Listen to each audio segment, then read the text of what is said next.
네, 여러분 책 289쪽입니다. 징계. 징계는 뭐 말을 들으면 별로 기분이 안 좋죠. 예. 이 과거에는 그래서 이 징계에 관한 시험 문제가 안 나왔어요. 근데 최근에는 징계에 관한 시험 문제가 이제 솔솔하게 나오고 있습니다. 뭐 그 이유는 행정학이 조금 어렵게 내다 보니까 이제 구석구석에 내다 보니 이제 마지막 안 된 영역이 일부러 안 낸 영역이 징계죠. 전 징계에 대한 시험 문제를 내야 된다고 생각합니다. 징계에 대해서 제대로 알고 공직에 들어가야지 징계가 어떤 거란 거 알지. 사실은 뭐 저 같은 경우도 대부분 보면 징계에 관심이 없다가 옆에 직원이 뭐 징계를 받는다 그러면 징계 그러면 뭐 받을까요? 이렇게 보는 경우가 있습니다. 징계에 대한 공부를 확실히 해놓을 필요가 있겠다. 자, 어, 징계는 징계위원회에서 의결합니다. 공무원이 징계는 함부로 의결할 수 없어요. 우리의 공무원의 권익을 보여야 되기 때문에요. 5급 이상과 6급 이하가 징계가 다릅니다. 5급 이상은 중앙징계위원회에서 의결합니다. 국무총리 소속으로 설치되어 있는 중앙징계위원회에서 6급 이하는 보통징계위원회에서 의결합니다. 이게 보통징계위원회는 각 기관에 설치되어 있죠. 자, 징계는 사실 뭐 요 두 가지는 간단합니다만 징계의 종류를 아는 게 대단히 중요하죠. 국가공법 제29조에 있는 총 6가지의 징계입니다. 이게 견책, 감봉, 정직, 강등, 해임, 파면인데요. 이 6가지가 어느 정도의 어떤 제재가 있는지를 명쾌하게 이해하는 겁니다. 물론 순서대로 알고 있어야지 나중에 암기하고 공부하기 쉽습니다. 그래서 견, 감, 정, 강, 해, 파입니다.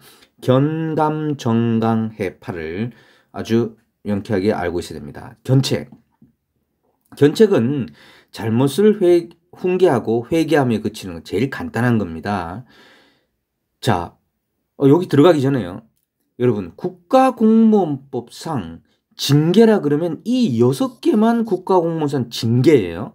나머지는 징계가 아닙니다, 여러분. 아직 거기에 많이 여러분들 걸려들어요. 문장에 우리 징계 이외에 다음에 배우게 되는 유사한 게 많습니다. 뭐 직위해제, 직권면제, 뭐 이런 것들이 있는데 그런 것들은 징계가 아니에요. 국가공무원법상 징계면 딱 요 6가지입니다. 그 다음 견책과 감봉은 경징계고 나머지는 중징계. 여기까지를 마침 요 페이지까지를 우리는 경징계라 그러고요. 요 이하를 중징계라 그럽니다. 무겁다는 거죠. 징계가. 여긴 징계가 약한 거요. 경징계. 자, 그럼 견책은 잘못을 회개하는 것으로서 6개월 동안 승진 진급이 제한됩니다. 6개월 동안. 그러니까 호봉 승급도 결국은 6개월 동안 안 되는 거라는 거죠. 6개월. 그래서 6개월 모두가 이제 본인의 인생 6개월 딜레이 되는 겁니다. 근데 최근의 법이 금품 똑같아요. 금품 향수수나 성희롱과 관련된 거는 6개월 기간을 더 연장한답니다. 12개월이 되는 거죠. 그 다음에 똑같아요. 감봉도. 자, 감봉을 한다 그러면 감봉은 언제부터 언제까지 하느냐? 견책은 그냥 6개월이 끝이에요. 감봉은 1개월에서 3개월 기간 동안에 보수의 얼마를 3분의 1을 감하는 거예요.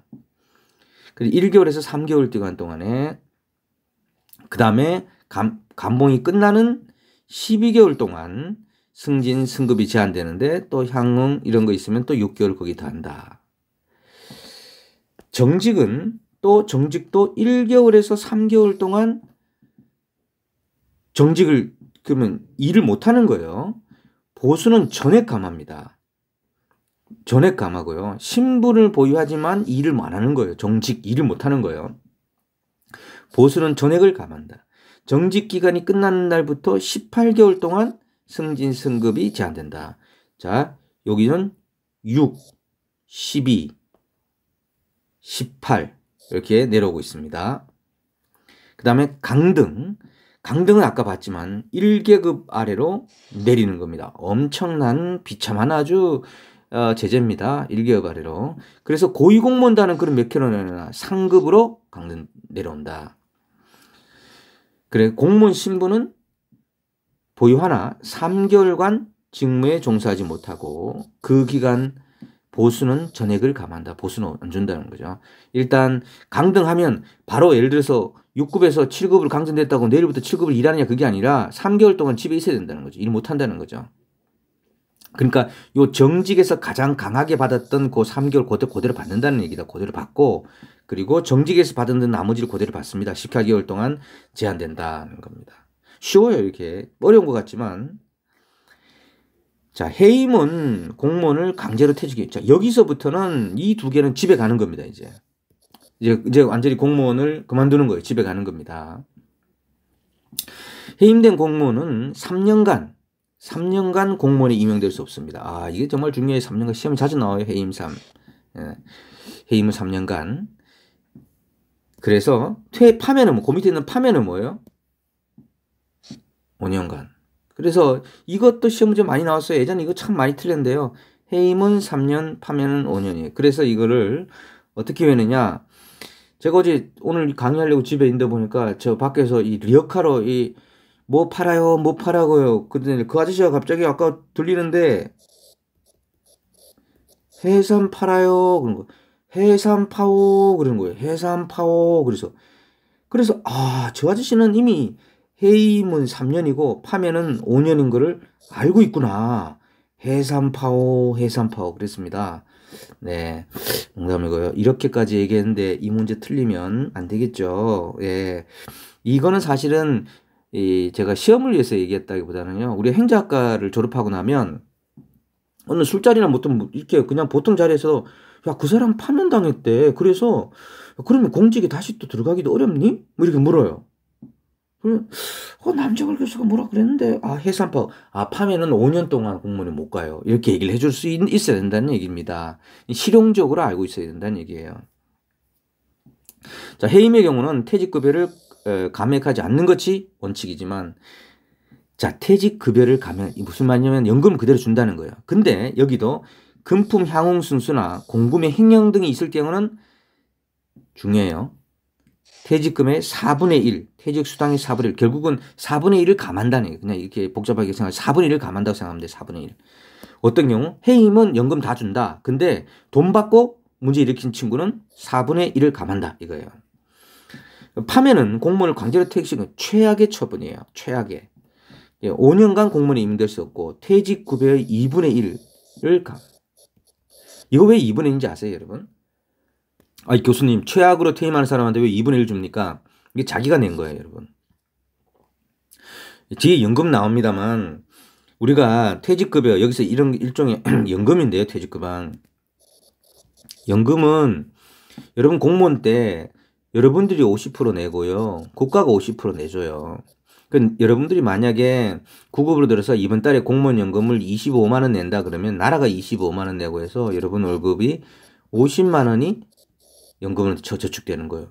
근데 여러분들이 파면됐다 하더라도 여러분 연금 받아야 될 거 아니에요. 그래서 2분의 1 받는 거예요.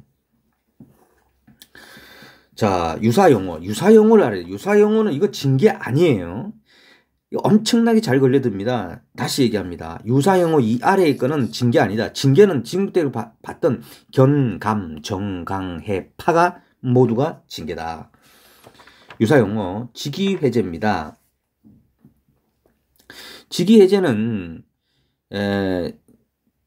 그 직무를 더 이상 못하게 하는 거죠. 공무원 신분은 유지돼요. 직무에 종사할 수 없는 게 직위해제입니다. 어떤 거냐면 이런 거죠. 많죠. 우리 많습니다. A대학 교수님이 A대학의 교수가 뭐 제자에 대한 성추행을 했다. 언론에 나오잖아요. 그죠? 그러면 A대학에서 가 교수를 일단 먼저 직위 해제했다라는 거예요. 그래서 일단 직위는 뭐니까 이 사람은 교수라는 직위에 교수에서 물러난 거예요. 그러면 이 사람은 그냥 A대학의 소속이에요. 소속만 있어요. 소속 교원이겠죠. 소속 교원으로만 있지 어떠한 일도 못하고 그냥 소속 교원으로 등록이 되는 거예요. 이게 직위해제입니다. 직위해제. 어, 이게 징계는 아닙니다. 징계는 징계위원회를 열어서 해요. 이 직위해제는 어떤 요건이 됐을 때 하는 거예요. 그 요건이 예컨대 뭐 수사가 수사 중이거나 하는 그런 요건에 해당되면 국가공무원법에 정한 직위해제 사유에 해당되면 직위해제를 하게 됩니다. 그 사유가 국가공무원 직위 사유는 뭐 이런 것들이 있습니다. 한번 읽어보시기 바랍니다. 직권면직, 임명권자의 결정에 의하여 공무원 관계가 소멸되는 거예요. 이게 뭐죠? 직권면직. 그러니까 직권으로 국가공무원법상 직권면직의 사유가 여기 나와 있는데요. 직권으로 집에 가는 게 만드는 거예요. 공무원 관계 집에 가야 되는 거예요. 이 징계가 아니고요. 어떤 게 있냐? 직제, 정원의 개폐, 예산 등의 감소로 폐직 또는 과언이 됐을 때 고위공무원단에 속하는 공무원이 아까 배웠죠. 우리 고위공무원 할 때 배웠습니다. 적격 심사 결과 부적격 판정을 받을 때 이런 총 7가지를 제시하고 있어요. 이 법에 명시해놨습니다. 집에 못 보내자. 우리 직업공무원제라서 우리 공무원은 무슨 밥통이라 그럽니까? 아이온 밥통이잖아요. 아이온 밥통. 그죠? 아이온 박스잖아요. 근데 아이온 밥통인데 철밥통인데 집에 어떻게 보내겠냐. 그죠? 근데 이런 경우 직권면직. 그래서 법에 명쾌하게 해놨습니다. 직권면직. 직권면직은 어쨌든 국가에서 집에 보내게 만드는 거다. 당연퇴직은요. 어떠한 조건에 되면 그냥 가게 되는 거예요. 법률에 해당하는 사유가 발생하면 자동적으로 신분관계가 소멸되는 겁니다. 예컨대 형의 선고를 받거나 임기제 공무원이 임기가 만료된 거 그런 건 당연퇴직되는 겁니다. 이 용어를 잘 이해할 필요가 있어요. 의원 면직은요. 의원 병원에 가서 면직하는 게 아니고 의원 자기가 원해서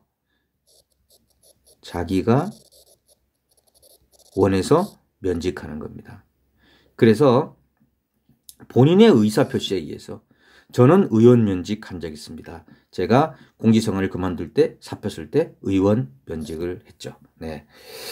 자, 아시겠죠? 예. 여기까지 하면 징계에 대한 설명이었습니다.